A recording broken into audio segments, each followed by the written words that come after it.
ginagamit ang iyong talino. Sayang ka, aking kaibigan, kung di mo ginagamit ang iyong isipan. Ang pag-aaral ay hindi na masama, ngunit lahat ng pinag-aaralan mo'y matagal mo nang alam.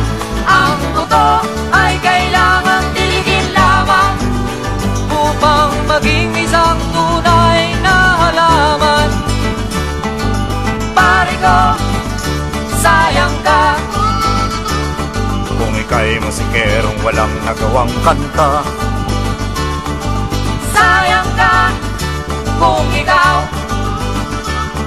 ay taong walang ginawa kundi ang lumaya.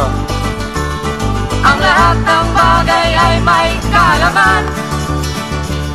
Sa lahat ng bagay sa kanyang kapaligiran, idilat mo ang iyong mata, ihakbang ang mga paa, hanapin ang landas na patutunguhan. Pagkat ang taong pula ang mata, lahat ng bagay napapansin niya. Bawat kilos niya ay may dahilan, bawat hakbang may patutunguhan. Kilos na sayang ka, aking kaibigan, Kung di mo makita ang gamit ng kalikasan, ang araw at ulan, sila ay narito, isa ang dahilan.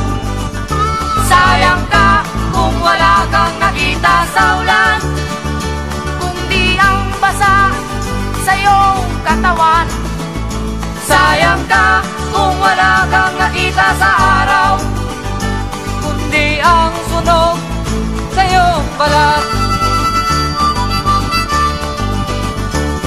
Pagkat ang taong mulat ang mata, lahat ng bagay napapansin niya.